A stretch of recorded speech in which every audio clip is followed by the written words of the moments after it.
the sixth law of anxiety. You must always express your loyalty to the laws of anxiety. So how does that manifest itself in our language? It's a tricky thing to spot because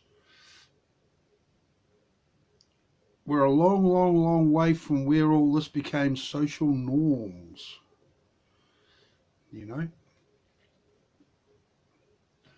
It's like most people get their car after it's been made. So this is the build sheet for the political sphere that started at the culture shock event of birth. So it is a little tricky to see exactly how actually it is manifesting itself, but I will put it in there that, you know, as I see it, you must always, sixth law of anxiety, you must always express loyalty to the laws of anxiety. So this is what I'm going to say, that this is what is the cause of how criminals instinctively protect other criminals. Okay? Because the genesis of the criminal is in an anxiety, and they invariably use a theatre of promoting an anxiety as virtuous with the means that are permissible, which is threats, violence, you know. And other criminals instinctively know this. Okay, and everyone knows that if you try and challenge someone who has got a high level of anxiety, they are allowed to get angry with you. Because that's what happens when you turn the volume up on the anxieties. And so, how does the sixth law of anxiety, you must always express loyalty to the laws of anxiety, influence language? Well, it's a subtle thing. It is a subtle thing. But it is partly to the political protectionism. As I've just pointed out, that is political protectionism. How criminals don't, you know, inform on their other co-criminals, even if there's any risk at all, even if they don't even know them. And this has the further implication of some people, when they hear a police siren, they immediately feel guilty. Okay? And, you know, this is the response. This is how the political optics, even though they have nothing to do with what the cop's doing at the time, they will still react guilty and in fear, because the political optics of even seeing the police, it causes this reaction. You know, because it's fundamental to the worldview. It's at the quantum level of thought. And, you know, then there's all these stories they tell you of what, you know, how they're justified in doing that, and, you know, saving face and all that. And so this also happens, you know, when anxiety is in the imperative, right? And so this is how people get treated by the establishment, you know. This is why no average person gets to speak on the media about political things or sociological things, you know, invariably things that are part of the causality of social problems. They're not invited, man. If you want to go up to the media and tell them you've got this new perspective on politics, or you've started a new political party, like in my situation, they don't want to talk to you. And so they've had my data. I went and seen them, and they haven't rung back. They haven't reacted, even when this is actually the first instance of quantum sociology. This is a major breakthrough in the understanding of the human mind. Okay, and I'm saying that, and you're watching this, so you know that this is actually according to the true function of the mind and our consciousness, and this world of words, that's the lie. That's the lie. You know, and all the lies that all the baby lies that have been given birth over all these centuries of our civilization. There's just these giant pillars, the social pillars, that are philosophically underwritten by a pack of lies. And so that's why, preceding the discovery that anxiety is a political entity, I came to it that I invented a new word, which was slaphole. Okay, slaphole. Okay, SLAPOL, right, which stands for sounds like a pack of lies. Okay, because the rationale underneath it was that anxiety is wisdom, and that was what was making all of it a pack of lies.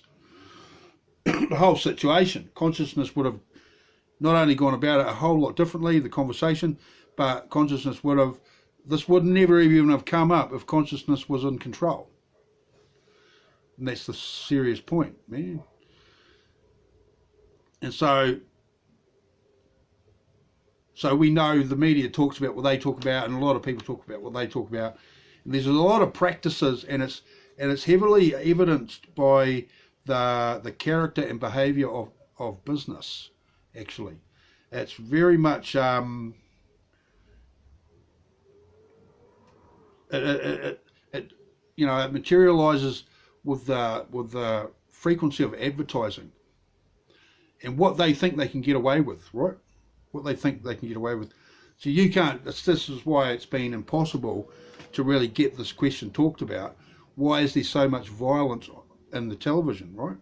And it could also be said in that question, why is there so much advertising? Why are we bombarded with so much advertising? And it's resting on this thing where you must always express loyalty to the laws of anxiety, because advertising is invariably telling you that you need this, you need this, you need this would be good for you. You know, and they intimate that there's a negative implication if you don't have it.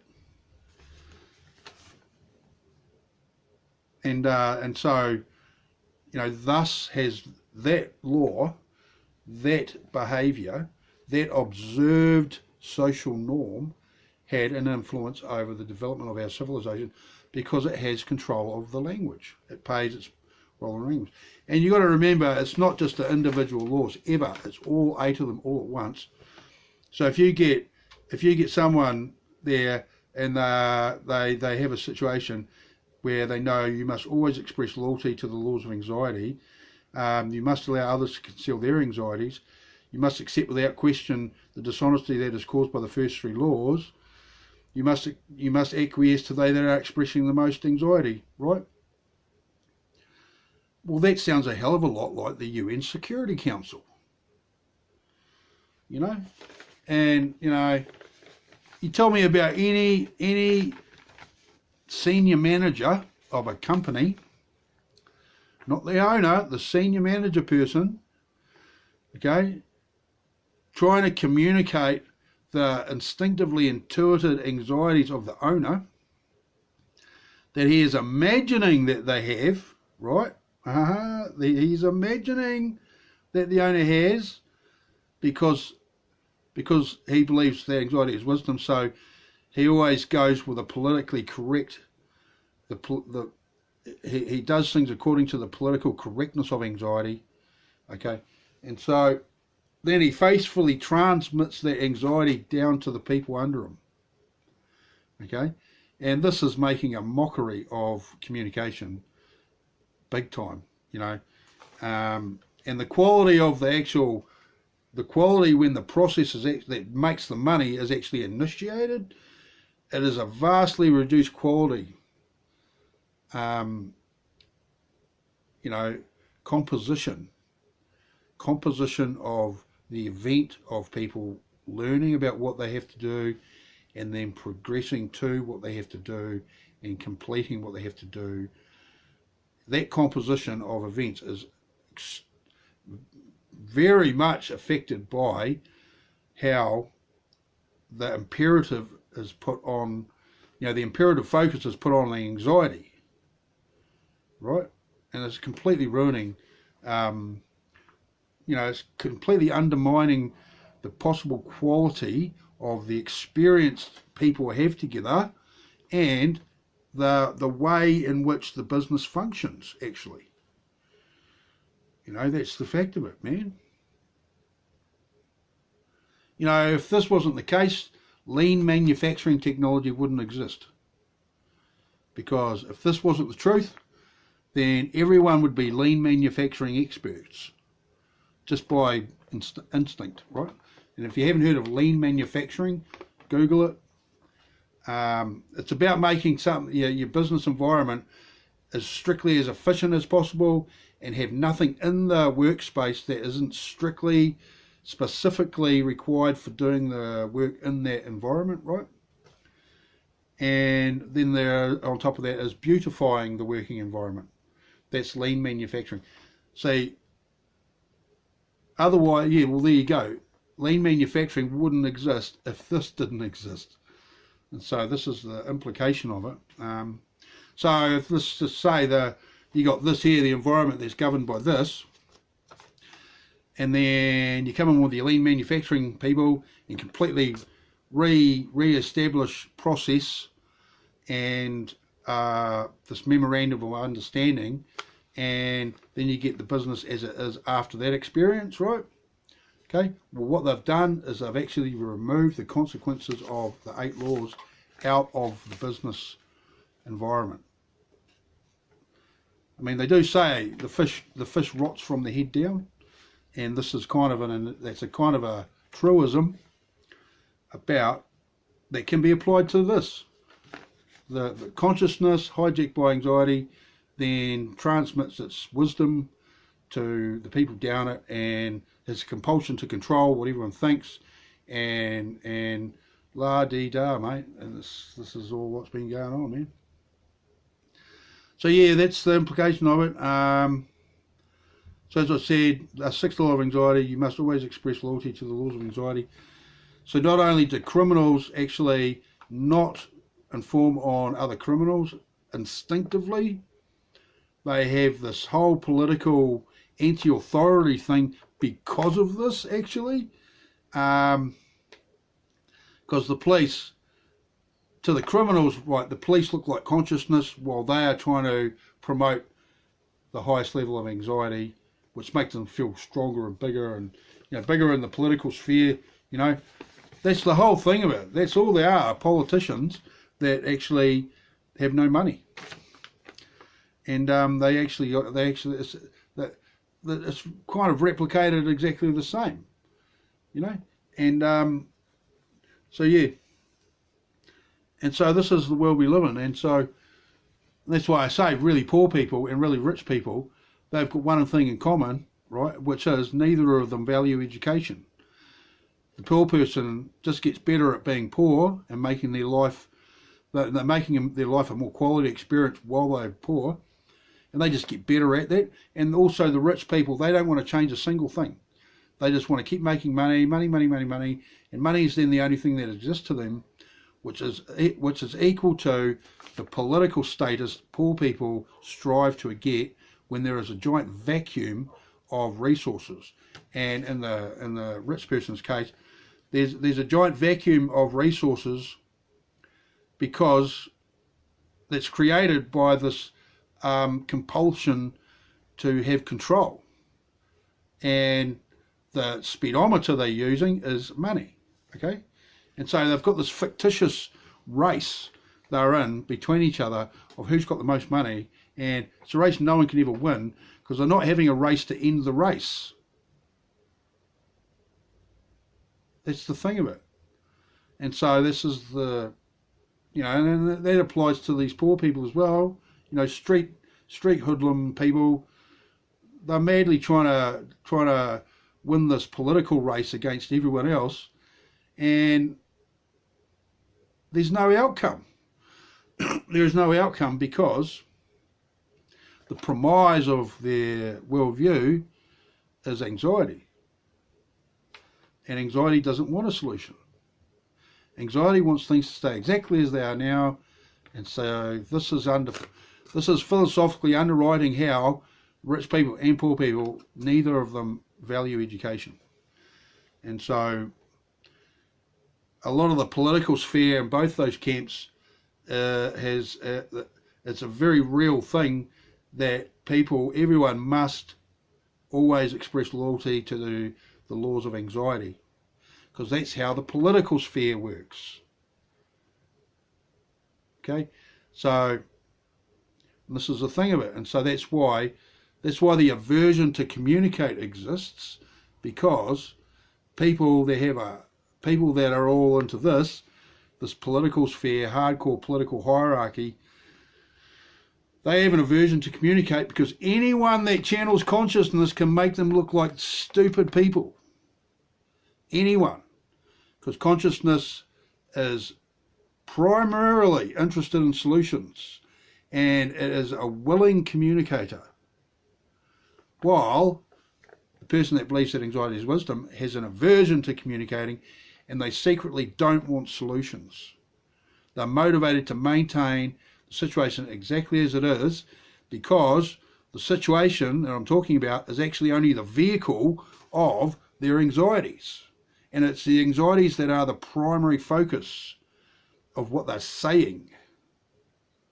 Okay, so I hope that gives some indication as to the influence that the sixth law of anxiety has over language, and how civilization, has been developed, and how society functions. And it also answers to why people with consciousness can't communicate with people with anxiety, because they speak virtually different languages, right?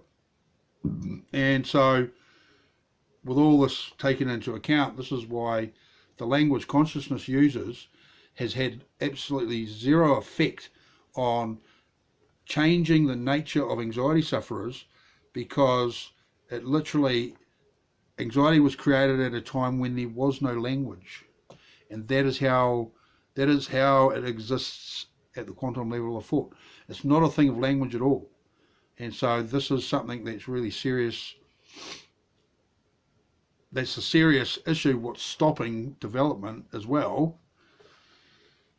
While the fifth law of anxiety is you must acquiesce to the expression of the most anxiety. So everyone that goes up to an anxiety sufferer, like all these little criminals, like anyone talking to a rich person about their money, okay, they will invariably default immediately to the fifth law, and the second law, and the fourth law, and the third law, and so that's my thoughts on the sixth law of anxiety.